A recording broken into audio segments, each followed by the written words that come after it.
Welcome back, friends. Tonight we are reading His Smile by Susan Glaspell. Laura stood across the street, waiting for the people to come out from the picture show. She couldn't have said just why she was waiting, unless it was that she was waiting because she could not go away. She was not wearing her black. She had a reason for not wearing it when she came on these trips, and the simple lines of her dark blue suit and the smart little hat Howie had always liked on her somehow suggested young and happy things. 2 soldiers came by. One of them said, "Hello there, kiddo," and the other, noting the anxiety with which she waited, assured her, "You should worry." She looked at them, and when he saw her face, the one who had said, "You should worry," said in sheepish fashion, "Well, I should worry," as if to get out of the apology he didn't know how to make. She was glad they had gone by. It hurt so to be near the soldiers. The man behind her kept saying, "Popcorn, popcorn right here." It seemed she must buy the popcorn if she stood there. She bought some. She tried to do the thing she was expected to do, so she wouldn't be noticed. Then the people came pushing out from the theater. They did it just as they did in the other towns. A new town was only the same town in a different place, and all of it was a world she was as out of as if it were passing before her in a picture. All of it except that one thing that was all she had left. She had come so far to have it tonight, she wouldn't be cheated. She crossed the street, and as the last people were coming out of the theater, she went in. A man, yawning, was doing something to a light. He must belong to the place. His back was to her, and she stood there, trying to get brave enough to speak. It had never been easy for her to open conversations with strangers. For so many years, it was Howie who seemed to connect her with the world, and suddenly she thought of how sorry Howie would be to see her waiting around in this dismal place after everyone else had gone, trying to speak to a strange man about a thing that man wouldn't at all understand. How well Howie would understand it. He would say, "Go on home, Laura. Don't do this, sweetheart." Almost as if he had said it, she turned away, but she turned back. This was her wedding anniversary. She went up to the man. "You didn't give all of the picture tonight, did you?" Her voice was sharp. It mustn't tremble. He looked round at her in astonishment. He kept looking her up and down as if to make her out. Her trembling hands clutched the bag of popcorn, and some of it spilled. She let it all fall and put one hand to her mouth. A man came down from upstairs. "Lady here says you didn't give the whole show tonight," said the first man. The young man on the stairs paused in astonishment. He, too, looked Laura up and down. She took a step backward. "What was left out wasn't of any importance, lady," said the man, looking at her not unkindly, but puzzled. "I think it was," she contended in a high, sharp voice. They both stared at her. As she realized that this could happen, saw how slight was her hold on the one thing she had, she went on desperately. "You haven't any right to do this. It's cheating." They looked then, not at her, but at each other, as the sane counsel together in the presence of what is outside their world. Oh, she knew that look. She had seen her brother and his wife doing it when first she knew about Howie. "Now, I'll tell you, lady," said the man to whom she had first spoken, in the voice that deals with what has to be dealt with carefully. "You just let me give you your money back, and then you won't have the feeling you've been cheated." He put his hand in his pocket. "I don't want my money back," cried Laura. I want to see what you left out." "Well, I'll tell you what I'll do," proposed the young man, taking his cue from the older one. "I'll tell you just exactly what happened in the part that was left out." "I know exactly what happened," cut in Laura. I want to see what happened." It was a cry from so deep that they didn't know what to do. "Won't you do it for me?" she begged of the young man, going up to him. "What you left out, won't you show it for me now?" He just stood there, staring at her. "It means... it..." But how could she tell them what it meant? She looked from one to the other as if to see what chance there was of their doing it without knowing what it meant. When she couldn't keep the sobs back, she turned away. Even in her room at the hotel, she had to try to keep from crying. She could hear the man moving around in the next room, so he, of course, could hear her, too. It was all as it was in the pictures. People crowded together, and all of it something that seemed life, and really wasn't. Even that, the one thing, the one moment, really wasn't life. But it was all she had. If she let herself think of how little that all was, it was an emptiness she was afraid of. The people who had tried to comfort her used to talk of how much she had had. She would wonder sometimes why they were talking on her side instead of their own. For if you have had much, does that make it easy to get along with nothing? Why couldn't they see it? That because of what Howie had been to her, and for 10 years, she just didn't know any way of going on living without Howie. Tonight made fresh all her wedding anniversaries, brought happiness to life again. It almost took her in. And because she had been so near the dear warm things in which she had lived, when morning came, she couldn't get on the train that would take her back to that house to which Howie would never come again. Once more it all seemed slipping from her. There must be something. As a frightened child runs for home, she turned to that place where, for at least a moment, it was as if Howie were there. She went to the telegraph office and wired the company that sent out the Cross of Diamonds, asking where that film could be seen. She had learned that this was the way to do it. She had known nothing about such things at first. It had been hard to find out the ways of doing. It was a world she didn't know the ways of. When she got her answer and found that the place where the Cross of Diamonds would be shown that night was more than 100 miles away, that it meant going that much farther from home, she told herself this was a thing she couldn't do. She told herself this must stop, that her brother was right in the things he said against it. It wouldn't do. He hadn't said it was crazy, but that was what he meant. Or feared. She had told him she would try to stop. Now was the time to do it. Now when she would have to go so much farther away. But it wasn't going farther away. This glimpse of Howie, all that was left of Howie, was moving away from her. And after the disappointment of the night before, she must see him once more. Then, yes, then she would stop. She was excited when she decided to do this. It lifted her out of the nothingness. From this meager thing, her great need could, in a way, create the feeling that she was going to meet Howie. Once more, she would see him do that thing which was so like him as to bring him back into life. Why should she turn from it? What were all the other things compared with this thing? This was one little flash of life in a world that ceased to be alive. So, again that night, in the clothes he had most liked, she went for that poor little meeting with her husband.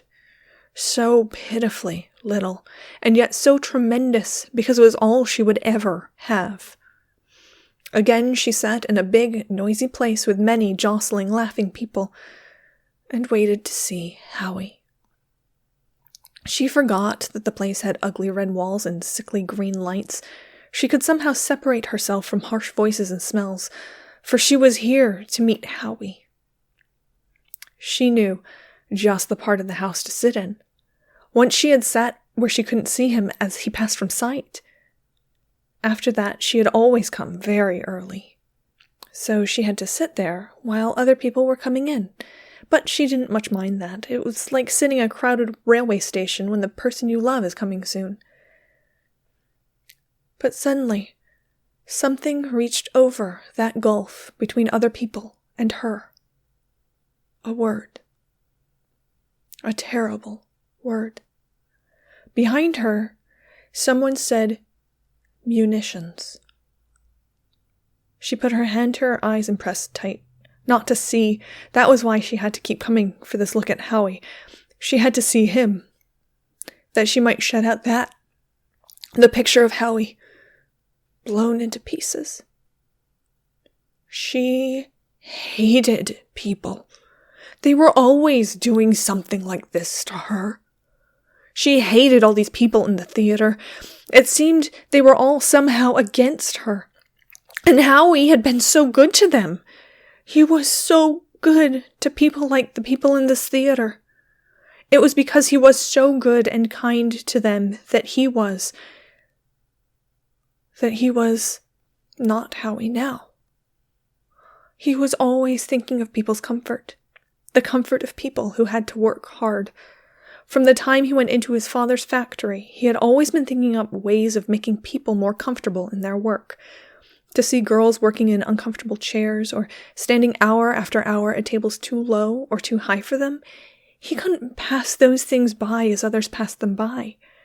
He always had a certain inventive faculty, and his kindness was always making use of that. His father used to tell him he would break them all up in business if his mind went on working in that direction.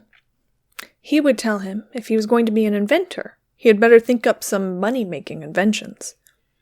Howie would laugh and reply that he'd make it all up some day. And at last, one of the things he had thought out to make it better for people was really going to make it better for Howie. It was a certain kind of shade for the eyes. It had been a relief to the girls in their little factory and was being tried out elsewhere. It was even being used a little in one of the big munition plants. Howie was there seeing about it, and while he was there, he went in there, Howie. There wasn't even anything to carry out. The picture had begun. She had to wait until almost half of it had passed before her moment came. The story was a tawdry, meaningless thing about the adventures of two men who had stolen a diamond cross, a strange world into which to come to find Howie. Chance had caught him into it. He was one of the people passing along a street which was being taken for the picture. His moment was prolonged by his stopping to do the kind of thing Howie would do, and now it was as if that one moment was the only thing saved out of Howie's life. They who had made the picture had apparently seen that the moment was worth keeping. They left it as a part of the stream of life that was going by while the detective of their story waited for the men for whom he had laid a trap. The story itself had little relation to real things, yet chance made it this vehicle for keeping something of the reality that had been Howie, a disclosing moment captured unawares. She was thinking of the strangeness of all this, when again the people seated behind of her said a thing that came right to her. They were saying, "Scrap heap." She knew, before she knew why, that this had something to do with her. Then she found they were talking about this film.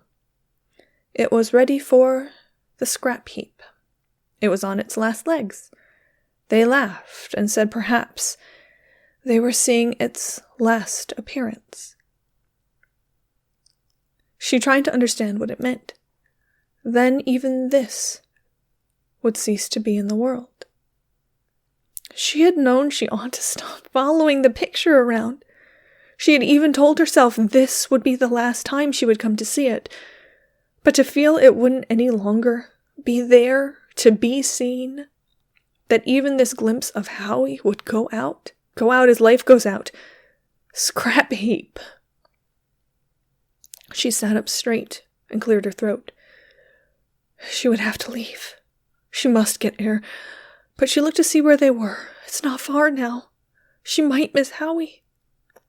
With both hands she took hold of the sides of the seat. She was not going to fall forward, not suffocating, not until after she had seen him. Now! The detective has left the hotel. He is walking along the street.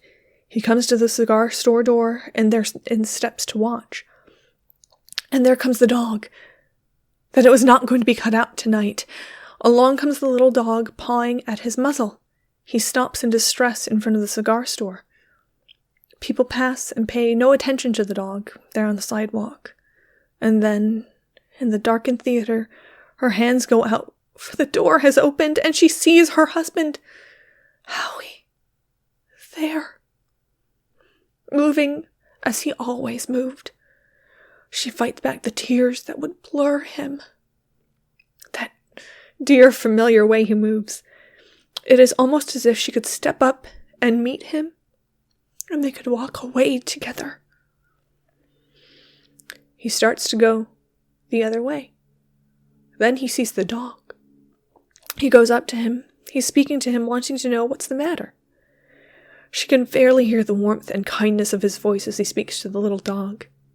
He feels at the muzzle, finds it too tight, lets it out a notch. Dear Howie. Of course he would do that. No one else had cared, but he would care. Then he speaks to the dog, pats him, tells him he's all right now. Then Howie turns away. But the dog thinks he will go with this nice person. Howie laughs and tells him he can't come. A little girl has come across the street. Howie tells her to keep the dog from following him. Then again he turns to go. But just before he passes from sight, the child calls something to him, and he looks back over his shoulder and smiles. She sees again the smile that has been the heart of her life. Then he passes from sight. And he always leaves friends behind him, just as he always did leave friends behind him. There will be little murmurs of approval, sometimes there's applause. Tonight a woman near Laura said, "Say, I bet that's an awful nice fellow." She never left her seat at once, as if moving would break a spell. For a little while after she had seen it, his smile would stay with her. Then it would fade, as things fade in the motion pictures. Somehow, she didn't really have it. That was why she had to keep coming, constantly reaching out for something that was not hers to keep. When her moment had gone, she rose and walked down the aisle. It was very hard to go away tonight. There had been all the time the fear that what had happened the night before would happen again, that she would not see Howie after all. That made her so tense that she was exhausted now. And then munitions and scrap heap. Perhaps it was because of all of this that tonight her moment had been so brief. Only for an instant Howie's smile had brought her into life. It was gone now. It had passed. She was so worn that when, at the door, her brother Tom stepped up to her, she was not much surprised or even angry.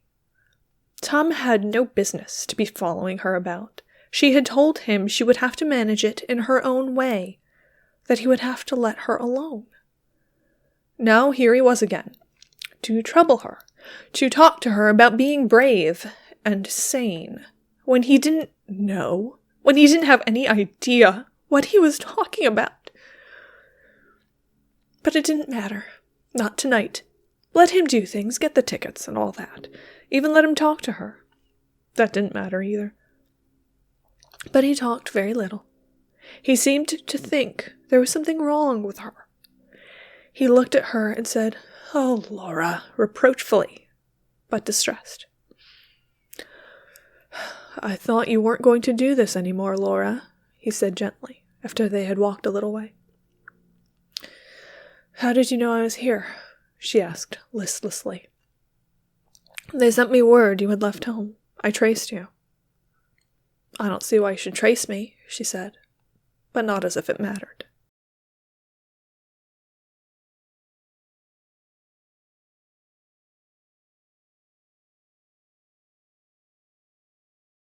"Oh, Laura," he said again. "Well, I must say I don't think Mrs. Edmonds was much of a friend." It was Mrs. Edmonds who had told Laura that there was this glimpse of her husband in the Cross of Diamonds. She had hesitated about telling her, but had finally said it was so characteristic and beautiful a moment, she felt Laura should see it.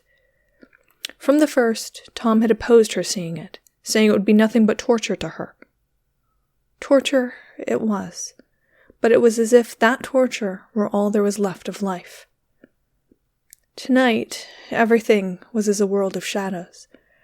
She knew that her brother was taking her to his home instead of back to her own. He had wanted to do this before, but she had refused. There was nothing in her now that could refuse. She went with him as if she were merely moving in a picture and had no power of her own to get out of it. And that was the way it was through the next few weeks. Tom and his wife would talk to her about trying to interest herself in life. She made no resistance, she had no argument against this, but she had no power to do it. They didn't know. They didn't know how it had been with her and Howie. She herself had never been outgoing. It was perhaps a habit of reserve built out of timidity, but she had been a girl whose life did not have a real contact with other lives.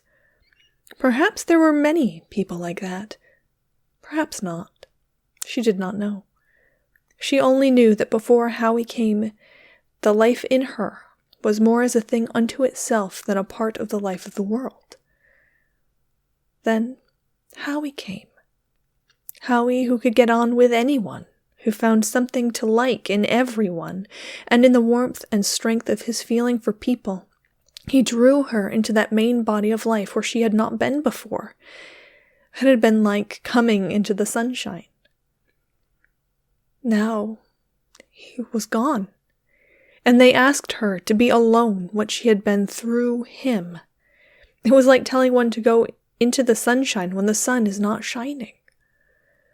And the more these others tried to reach her, the more alone she felt, for it only made her know they could not reach her. When you have lived in the sunshine, days of cold mist may be more than you can bear. After a long struggle not to do so, she again went to the long-distance telephone to find out where that picture was being shown. That picture into which was caught one moment of Howie's life as he moved through the world. Worn by the struggle not to do what she was doing, and tormented by the fear that she had waited too long, that this one thing which was left to her might no longer be. She had to put every bit of her strength into establishing this connection with the people who could tell her what she must know. Establishing the connection with the living was like this. She was far off and connected only by a tenuous thing which might any moment go into confusion and stop. At the other end, someone was making fun of her. They doubted if the Cross of Diamonds could be seen anywhere at all. The Cross of Diamonds had been double-crossed. Wasn't it too much of a cross anyway to see the Cross of Diamonds? Finally, another man came to the phone. The Cross of Diamonds could be seen at a certain town in Indiana, but she'd better hurry. And she'd better look. Her last look. Why did she want to see it, might he ask? But Laura hung up the receiver. She must hurry. The rest of it was a blur and a hurry. Through the unreal confusion drove the one idea: she must get there in time. And that whole life of the world seemed pitted against her. It was as if the whole of that main body of life was thrown in between her and Howie. The train was late. It was almost the hour for pictures to begin when she got down at that lonely, faraway station, and the town, it seemed, was a mile from the station. There was a bus she must take. Every nerve of her being was hurrying that bus on, until that very anxiety made it seem it was Howie himself she would see, if only she could get there in time. And being late, the downstairs at the theater was full. "Balcony only," said a man as she came in. "Oh, won't you find me a good seat?" Laura besought him. Like to know how I'll find you a seat when there ain't no seat, was the answer. The whole big life of the world in between her and Howie. Upstairs, too, it was hard to find a place.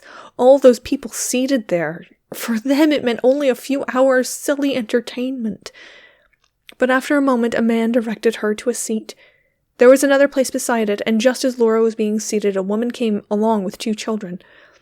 "We can't all sit together," she was saying. "So you just sit in here, Mamie. You sit right here beside the nice lady." The mother looked at Laura, as if expecting her to welcome her child. Laura did nothing. She must be alone.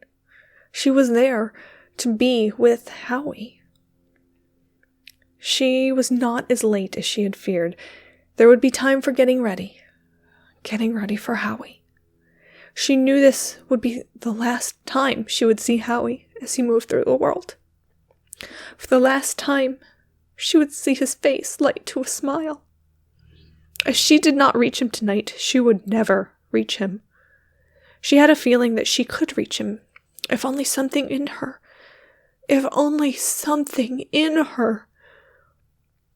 She could not finish that. It brought her to a place into which she could not reach, but as never before, she had a feeling that he could be reached. And so, when the little girl beside her twisted in her seat and she knew that the child was looking up at her, she tried not to know that this little girl was there. Tried not to know that any of those people were there. If only she could get them all out of the way! She could reach into the shadow and feel Howie near. But there was one thing she kept knowing. Try her best not to know it. The little girl beside her, too young to be there, was going to sleep. When it came right up to the moment for her to see Howie, she was knowing that the little girl had fallen asleep in an uncomfortable position. Her head had been resting on the side of the seat, the side next to Laura, and as she fell asleep, it slipped from its support in a way that... Could she help it if this child was not comfortable? Angry, she tried to brush this from her consciousness as we brush dust from our eyes. This was her moment with Howie. Her chance. But when her moment came, a cruel thing happened. Something was wrong with the machine that was showing the picture. At just that moment of all the moments, the worn-out film seemed to be going to pieces before her eyes. After the little dog came along, and just as Howie should come out of the cigar store, there was a flash, a blur, a jumble of movements. It was like an earthquake. It looked like life, ceasing to be life. "No," she gasped under her breath. "No!" The people around her were saying things of a different sort. "Cut it! What you giving us? Oh boy!" They laughed. They didn't care. It got a little better. She could make out Howie bending to fix the dog's muzzle, but it was all dancing crazily, and the people were laughing. And then, the miracle. It was in Howie's face. The picture steadied. That smile back over his shoulder after he had turned to go. And, as if to bring to rights what had been wrong, the smile was held. And it was as if Howie lingered. As if, in leaving life, he looked back over his shoulder and waited for his smile to reach Laura. Out of the jumble and blur, out of the wrong and meaningless, Howie's beautiful, steady smile, making it all right. She could not have told how it happened. As Howie passed, she turned to the little girl beside her, whose head was without support, and, not waking her, supported the child's head against her own arm. And after she had done this, it was after she had done it that she began to know, as if doing it let down bars. Now she was knowing. She had wanted to push people aside and reach into the shadows for Howie. She began to see that it was not so she would reach him. It was in being as he had been, kind, caring, that she could have a sense of him near. Here was her chance, among the people she had thought stood between her and her chance. Howie had always cared for these people. On his way through the world with them, He had always stopped to do the kind thing, as he had stopped to make it right for the badly muzzled dog.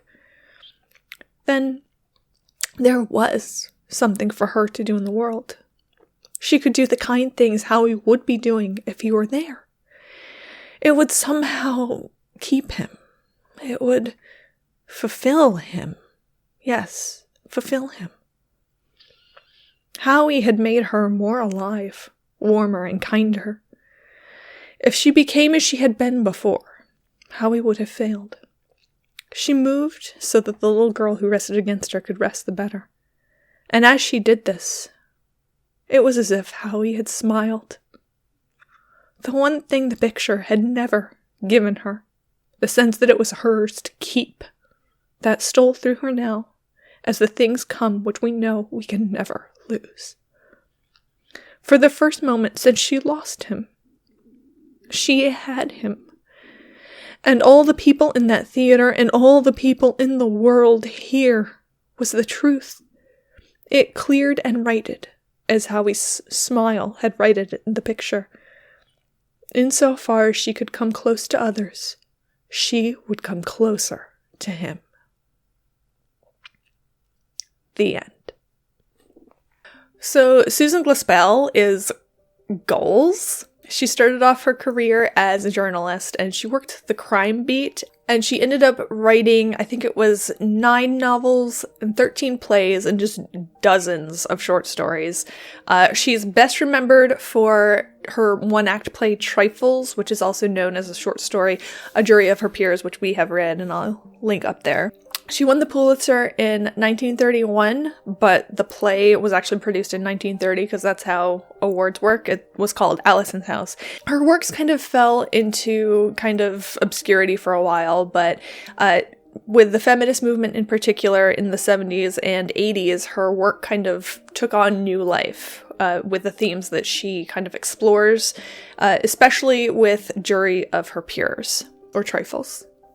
If you look through her work with such a broad body of work, not all of it have themes which continue to resonate today, but I feel like his smile really does, despite us not having that same frame of reference. His Smile was initially published in January 1921 in the Pictorial Review, which, side note, all of the covers of the Pictorial Review are gorgeous illustrations. I fell down a total rabbit hole just looking at all of these different illustrations for the covers. But anyway, the thing that you have to remember, it being published initially in 1921, that they, it's weird because, we have Instagram and Facebook, and the first mass market camera, the Kodak Brownie, was invented in 1901. So 20 years before this occurred, and home movies were not even a thing yet. They were first invented in 1924, and they were wildly expensive. So for most people would not have this kind of image of a loved one. But even with this kind of exposure, and maybe even overexposure of photos and videos and memories of lost loved ones, I still feel like this speaks very powerfully to the core of loss and grief. I just find it really interesting reading it now to contrast that one sole video that she has of him with the plethora of movies and videos that now we have of all of our loved ones. And even though it's nice to go back and, see them doing their thing or whatever, at the same time, it still rings just as hollowly in a lot of ways as this one moment of hers did in 1921.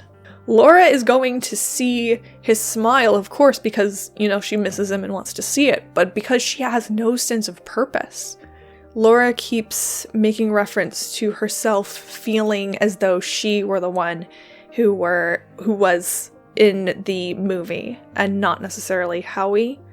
She feels like the world is just going by her, which is very, that's a very grief kind of thing, right? The world has just kind of gone on without her, and without Howie is stuck in this place in this one place of seeing his smile over and over again, and she has no other sense of purpose. So of course, she doesn't have anything else to do with herself that she feels is meaningful. So she goes on this tour to try and see his smile one last time, and then one last time, and then one last time. And I also find it interesting because it also speaks to the idea of a legacy. And in the story, Howie's legacy is that of kindness and understanding. And about halfway through, we find out that, and by the way that this whole story just kind of unfolds, where it's like at first you're like, what's she doing? She's at the theater, like what's she doing? And then you find out like, oh, he's died. And it's like, oh. And then it's like, oh, he was, blown apart in a munitions factory. It's okay. His job at his father's factory. So this is like a legacy of his family, is making explosives to blow people up. And yet his wife just remembers him as this kind and considerate and caring person. And that seems very at odds with helming your familial munitions factory.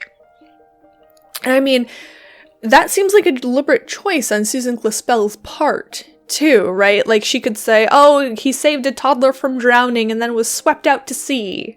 Or, he saved a toddler from a pack of 30 to 50 feral hogs and was ripped to shreds. There are ways to obliterate him in the way that she wanted him obliterated in the story that don't also lead to violence against other people, is kind of what I'm trying to get at. So you have this core where he's so kind and he's so considerate and he's so caring to this dog and the people around him. But the legacy that he will take forward is probably not that. And one more thing to keep in mind in terms of the munitions factory, if you happen to, watch this one again, keep an eye out for references to explosions. Even something as, mundane as something like popcorn. Thank you so much for coming out and hanging out with me through kind of a difficult one. If you enjoyed this story, please make sure to like it down below so that I know that this is the type of story that you like. And while you're down there, you might as well subscribe so you don't miss next week's story. I'll see you guys next time.